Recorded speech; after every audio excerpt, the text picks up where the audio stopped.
करते हैं कि ईश्वर कितने हैं।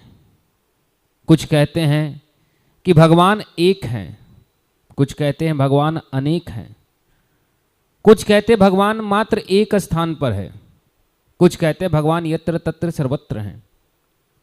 तो इसमें सत्य क्या है? ईश्वर एक है या अनेक है? बड़ा सुंदर प्रश्न आता है कि ईश्वर कितने हैं। कुछ कहते हैं कि ईश्वर मात्र एक है, कुछ कहते हैं कि ईश्वर बहुत सारे हैं, कुछ कहते हैं कि इतने करोड़ हैं। तो फिर भगवान है कितने? यह प्रश्न बड़ा अच्छा आता है, परंतु इस प्रश्न में हमारी ज्ञान छुपी हुई है कि हम कितना जानते हैं। अगर हमारी ज्ञान जितनी होगी हम उतनी ही स्वरूप को जान सकते हैं। हमारे पास अगर ज्ञान कम है और ज्ञान ज्यादा है तो हम दोनों मात्राओं से भगवान को अलग अलग दृष्टिकोण से देखते हैं। अब इस प्रश्न का साधारण सा उत्तर मैं देता हूं कि भगवान कितने हैं, ईश्वर देवी देवता कितने हैं। आप इसकी एक उदाहरण ले कि एक पर्वत है और उस पर्वत की शिखा पर एक झील है और उस झील से बहती हुई पानी 10 अलग अलग दिशाओं में बह रही है पर्वत से नीचे। तो जो उस झील में है, उस झील से जहां पानी जमा हो रही है, जिससे वो बह रहा है, वो मात्र एक है। और उस झील से 10 अलग अलग दिशाओं में बहती हुई नदियां, अब 10 अलग अलग नदियां हैं और फिर वे नदियां एक स्थान पे जाकर के मिल जाती है तो पुनः नदी एक है। अर्थात ब्रह्म एक है, प्राण तत्व। लेकिन जब ब्रह्म प्राण के स्वरूप में उनके अंश से निकली हुई प्राण तत्व की नदियां जब जीव स्वरूप में बसता है तो प्राण अलग अलग बन जाते हैं और प्राण तत्व जीव तत्व अलग हो जाते हैं। हम सबके भीतर जो बैठा आत्मा है वही परमात्मा का अंश है। अर्थात उस झील से बही हुई एक नदी जो हमारे शरीर के भीतर है, वो कौन है? वो आत्मा।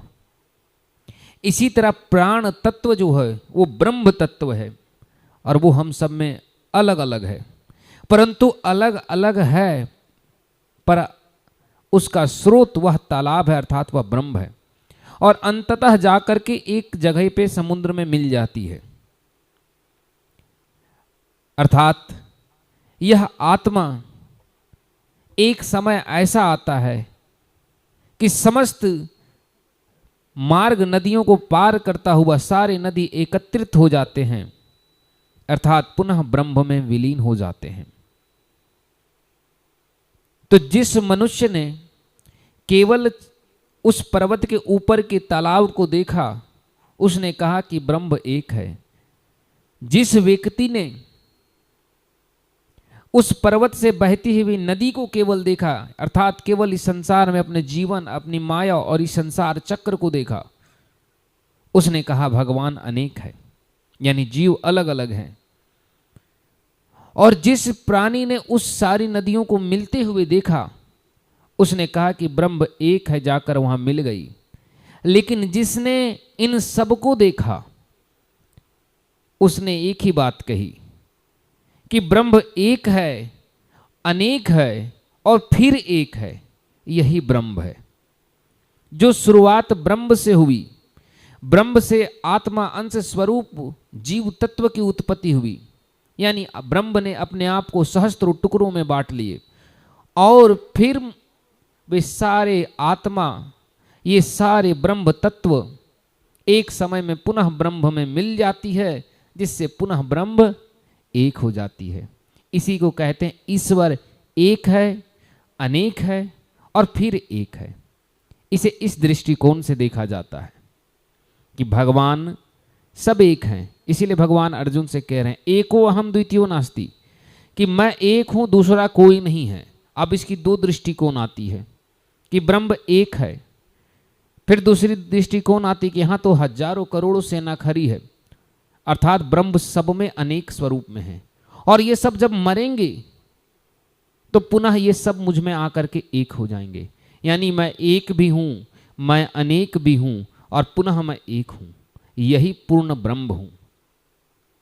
यही अर्थ है इस बात का कि ईश्वर केवल एक है। जाकी रही भावना जिन जैसी, प्रभु मूर्ति देखी तिन तैसी। जिसकी भावना जैसी होती है वह भगवान की प्रतिमा को उसी स्वरूप में देखता है।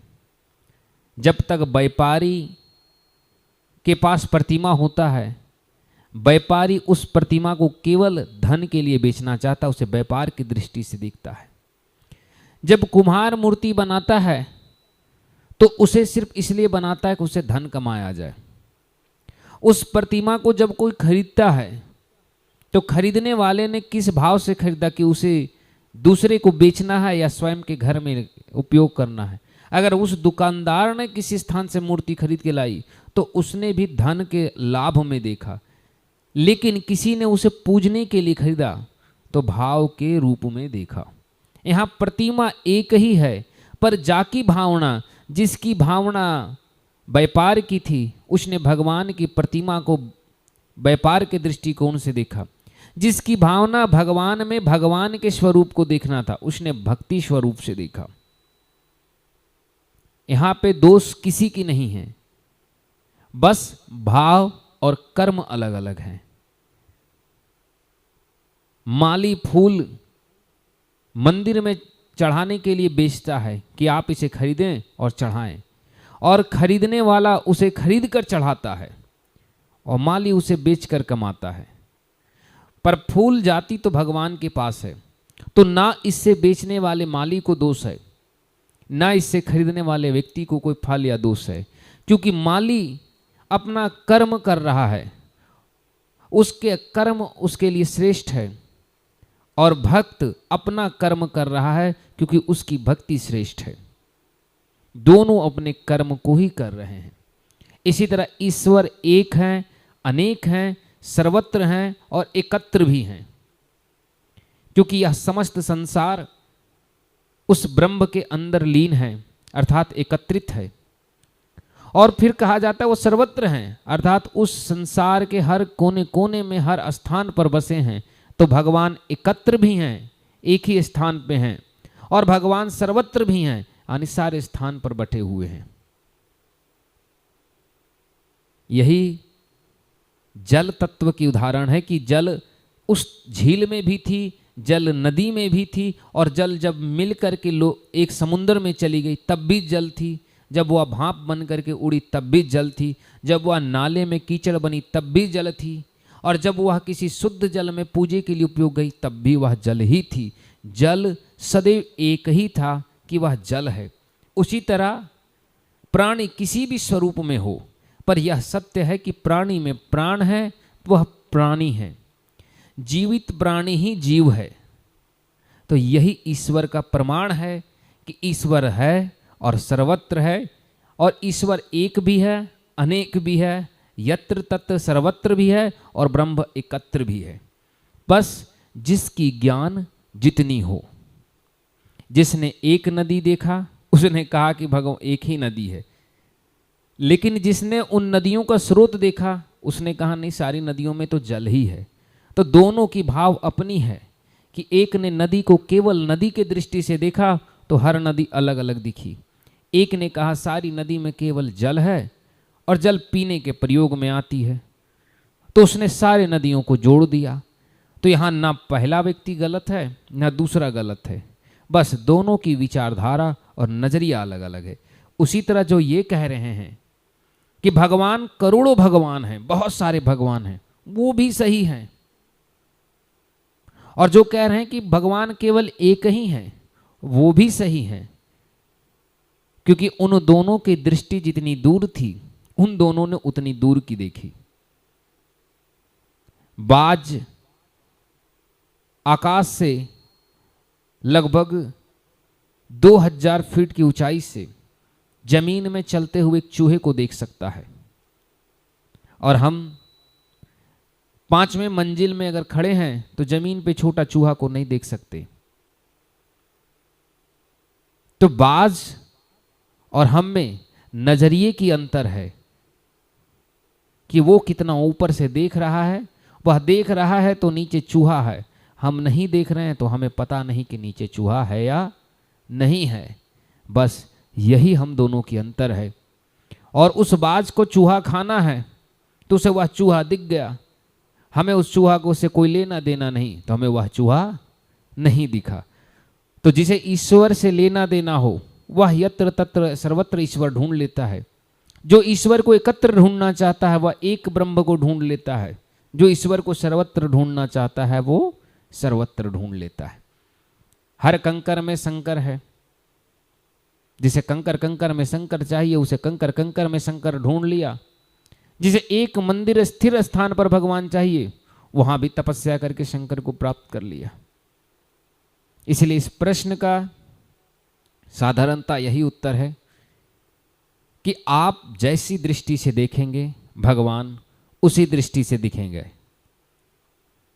अगर ज्ञान में अहम की दृष्टि हो तो जिस प्रकार से दुनिया का सबसे गंदा और बदसूरत व्यक्ति भी स्वयं को अपने आप को अगर ऐनक में देखे तो उसे स्वयं ही में बहुत ही सुंदरता महसूस होती है कि मैं बहुत ही सुंदर हूं। बुरा से बुरा व्यक्ति भी अपने नज़र से स्वयं को अच्छा ही समझता है। इसलिए जिस मनुष्य की जैसी दृष्टि होती है वह मनुष्य संसार को वैसी ही देखती है। इसीलिए इस बात पर यह सोचना कि वो गलत है और वो सही है, ना वो गलत है ना वो गलत है। जो कह रहा है कि ब्रह्म एक है वो भी सही है, और जो कह रहा है ब्रह्म अलग अलग भगवान है वो भी सही है।